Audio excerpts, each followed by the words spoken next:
Alright, I'm going to keep this video kind of brief. It's really only intended to show people how one of these advanced combustion guns works, the general principles, and some of the more fine detail stuff will be done in separate videos, shorter ones. Here we just want to explain what this gun is, why you would want to build one, and how to do so in general terms. The first one of these three systems on an advanced gun is the fuel system. Now in this case we're using MAP gas. You can use propane, they're about the same. You get a little more kick out of MAP gas, probably not much. And over here we've got a pressure regulator, standard air pressure regulator. Between them is kind of a custom part. I've got a separate video on how to build one of these things. It just allows you to connect a tank of gas to some normal device, in this case a pressure regulator. Nothing but converting it over to pipe thread, 1/4 inch in this case. So you got your fuel, you've got a valve here where you can turn it on and off, power it up if you want to. Then as you can see, I've got pressure on the system now. What you do is you take this fuel going through this pipe into what's essentially a little holding tank on the other side.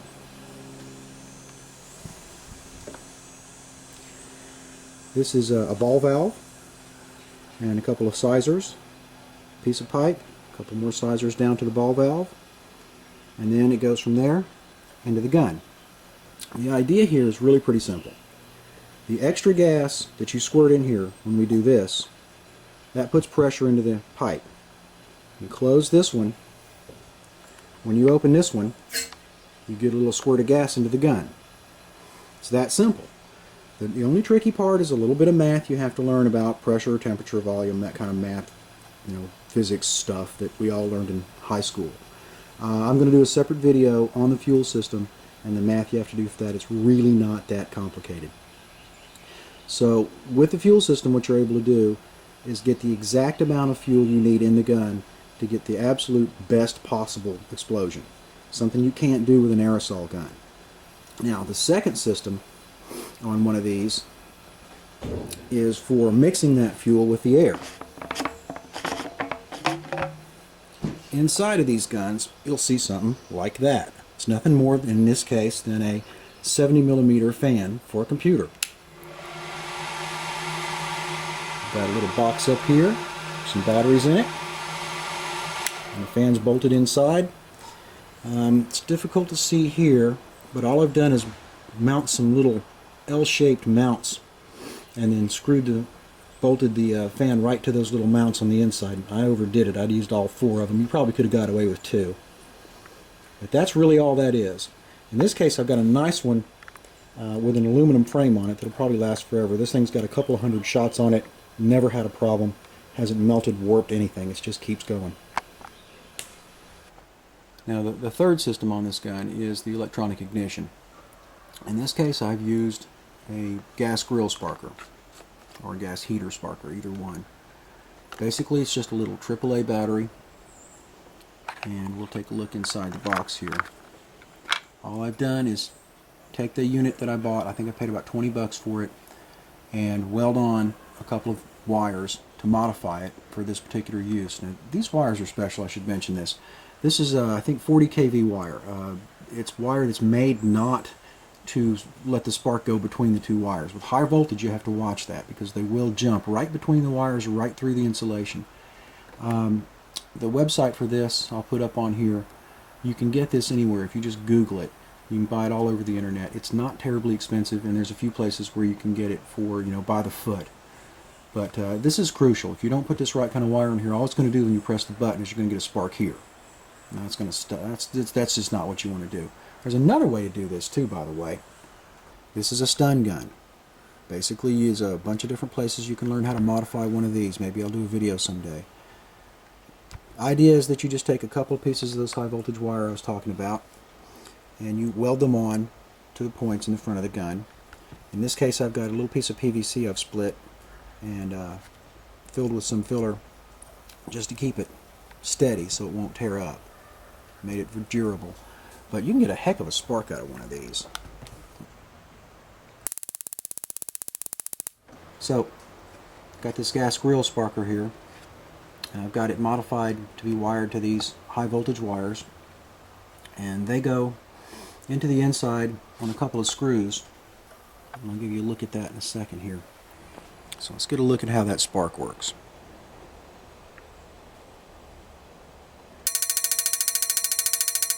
Now the body of this gun is pretty much like any other spud gun you've seen. You've got a big 4-inch clean out back here, a 4-inch coupling, a piece of 4-inch pipe. In this case it's about 25 inches long. Another 4-inch coupling, and here's a reducer to take it from 4 to 2 inches. Now inside of that I've got a little connector added right onto the end of that so I can screw barrels on and off. That way I can pick the size barrel I'd like to have. As for holes you'll have to drill in this, there's really only one you have to. The second one I did just for fun. As you can see, after the ball valve I've got a little L here, and that's been screwed into a hole that you have to drill here. The trick with those is getting them straight up and down and using a good die to cut threads into it so that it threads in nicely. Now you don't have to use a thread die, but it makes a much better connection. Also on these I tend to use epoxy or JB Weld to seal these up. So the only other hole I've got drilled is one here, which is kind of an odd feature. I haven't seen on many guns. When I'm putting fuel in, I unscrew this, and so the fuel going in the other end, air squirts out this end. That keeps you from having any back pressure to keep fuel from flowing into the gun correctly. I think it probably gets me a little bit more accurate fueling. Not enough that would make a whole lot of difference, but I went overboard on this gun. Last little item on here is a laser sight, more for looks than anything. When you're shooting golf ball though, you do want to make sure that you don't hit a tree and have it come straight back at you. That's happened to me a couple times. It was very unpleasant. Fortunately no one was killed, but it could have been very ugly. Now this stuff on the bottom here, this is just a stand I've made, just to hold the gun, so that it doesn't tip over and bounce this off the ground. Now, we've got the basic construction down, and all the separate parts. How does this thing work? It's pretty simple. Step one, you open the back, you hit the fan, blows air into the gun. Nice fresh air. Well, assuming you just did a shot a minute ago. Turn that off. Screw it back on. And this is where you would put the potato in the barrel or whatever else you're going to shoot. And once this end is sealed and the other end is sealed with potato, then in my case, you'd unscrew this. You'd operate this. That lets fuel come into the tank. A little pressure tank here. Once you close that and you open this, you get a squirt of gas into the gun. Then I come over here, screw that back on, mix the fuel with the fan now. About 5 or 10 seconds of that and the fuel's mixed nicely from one end to the other.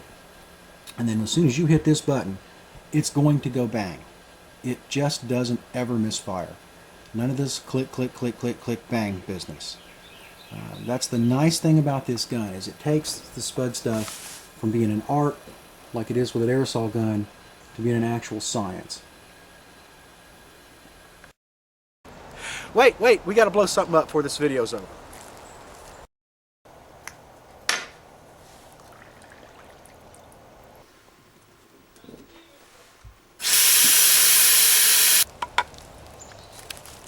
Ready? Almost. Ready.